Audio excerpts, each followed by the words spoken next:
Welcome to the NewsWest 9 Rewind. I'm your host, Marcus Risen.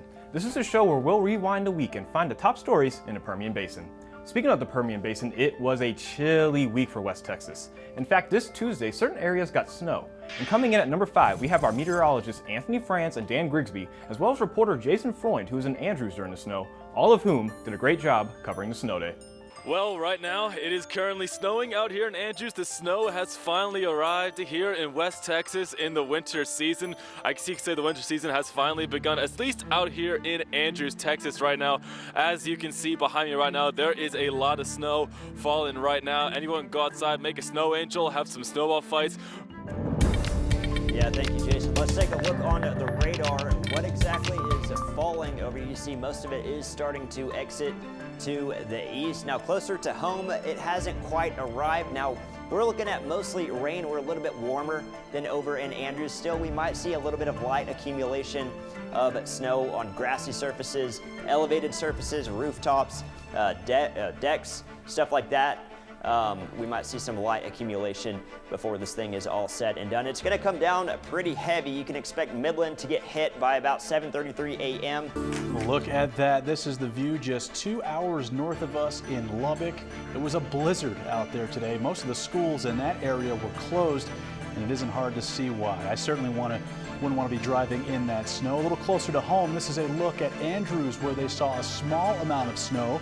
School is still in session for those kids, though, as were most schools in our area. The snow flurries here just didn't stick like they did up north. Kids in Hobbs got a lucky break when their school canceled class at 11 o'clock this morning. Yeah, we saw a few of those flurries, light snow showers, Midland, Odessa. Didn't seem to really stick. Temperatures were just a little bit too warm.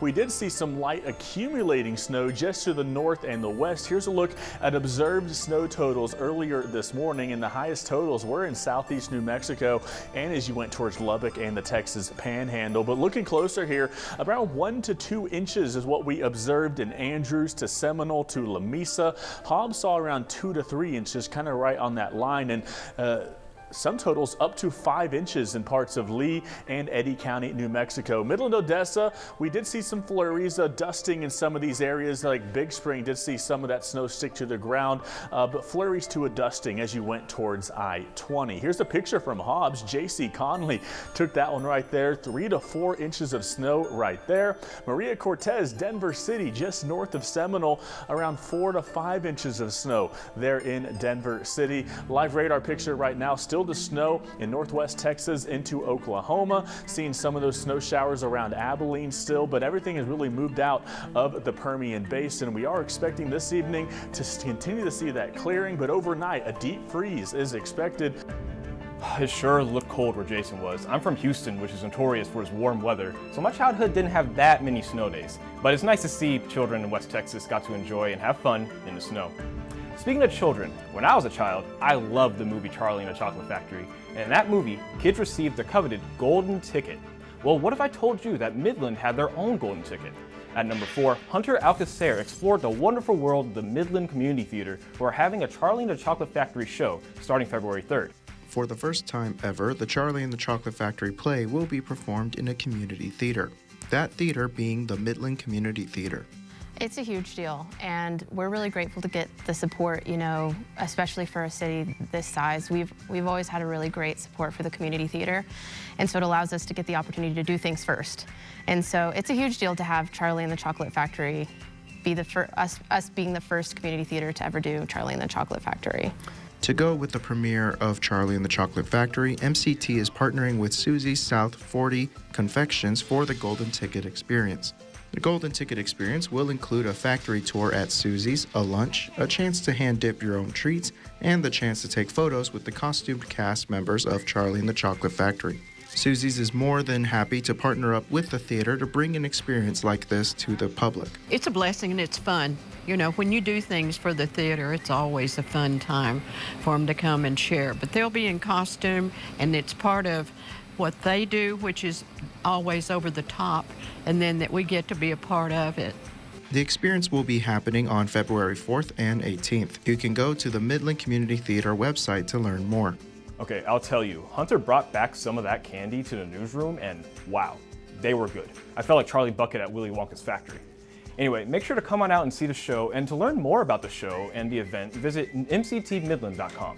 Now we're going from a chocolate factory to a park. As for number 3, on Tuesday, the City of Midland council members voted no to a deal with the Permian Basin Quality of Place Conservancy. The deal would have let the private group run the park for 25 years, but the city still would have owned it.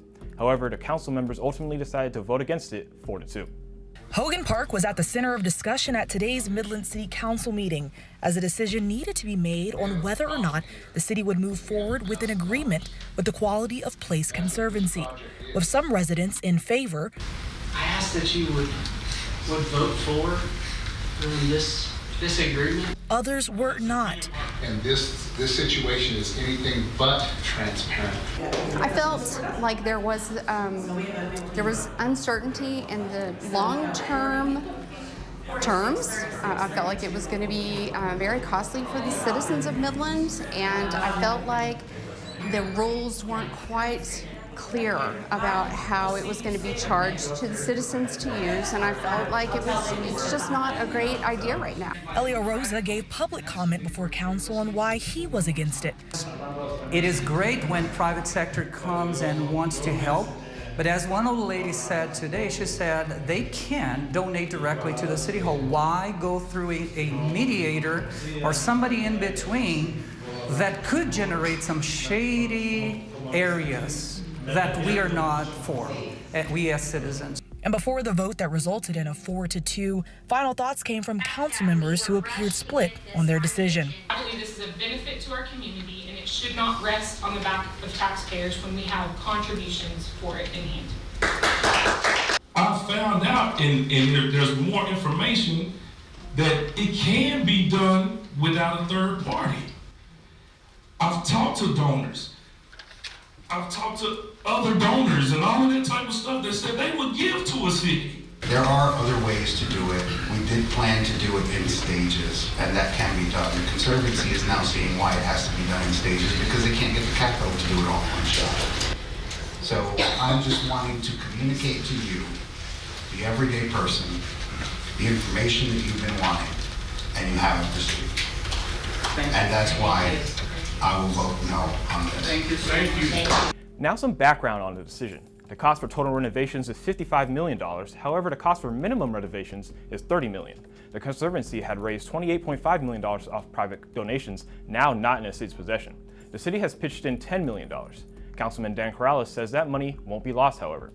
The next day, Christina sat down with Mayor Lori Blanc, who was one of the minority votes that voted for the Conservancy, and she talks about how the city will get the funding for Hogan Park.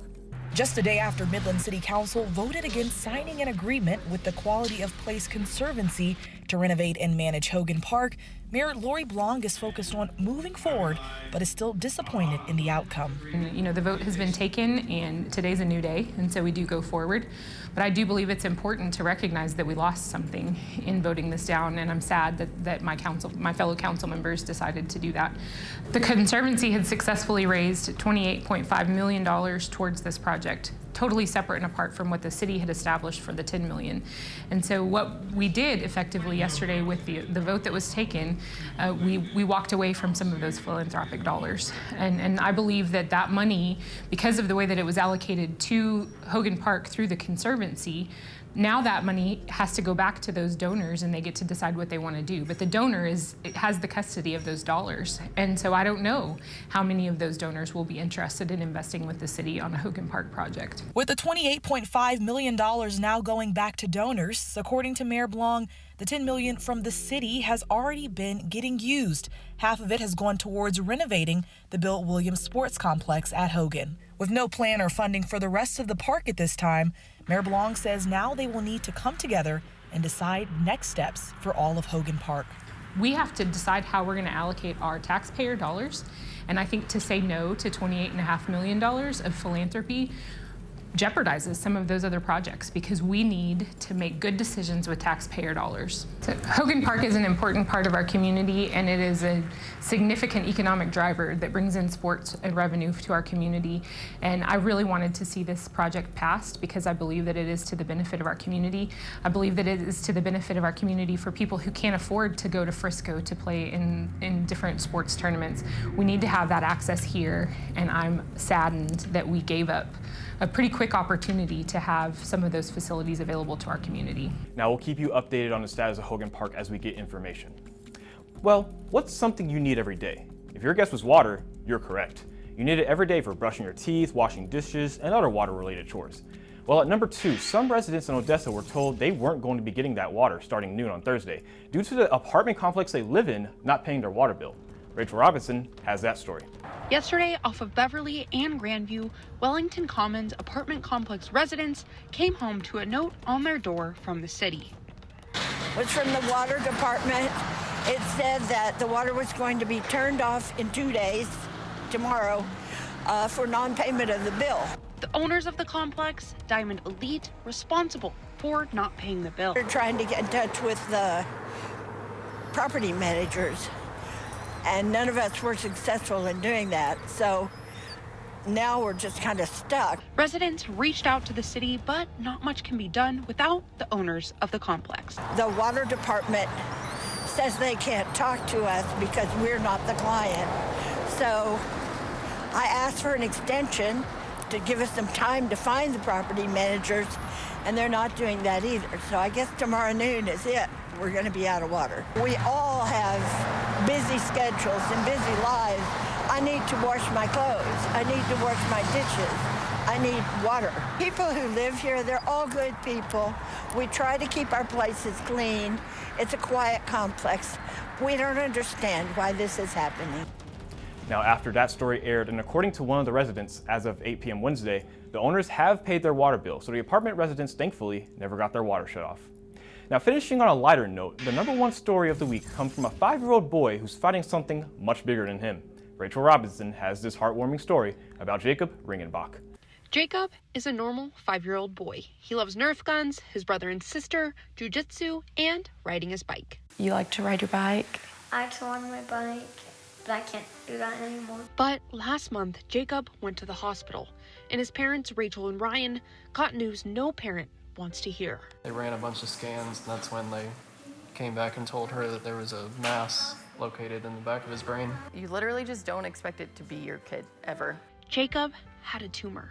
There's usually only 500 kids per year who have these types of tumors. Most of the tumor was removed less than a month ago, and the good news is that the cancer hadn't spread. The spinal tap was negative for cancer cells, so it's not metastasized right now. And although the removal went well and nothing has spread, there is still a long road ahead. We'll do radiation first, which will be 6 weeks every day, Monday through Friday for 6 weeks. And then chemo in Lubbock for 40 weeks. And then doing like physical therapy and occupational therapy during, and most likely he'll still have to do it after. Right now, the Ringenbach family is asking for support and prayers. Lots of them from everyone. So that Jacob can go back to being a 5-year-old kid and doing his favorite things. And then you're going to be able to do all those things again. Rachel Robinson, NewsWest 9. Now, everyone at NewsWest 9 all wishes Jacob a healthy recovery, and it's stories like these that makes his job so fulfilling. And with that, thanks for watching the Rewind. Tune in next week where we'll cover the last few days of January and first couple of days of February. And can you believe it's February already? I mean, it's crazy how time is flying. I hope everyone has a nice week. See you next time.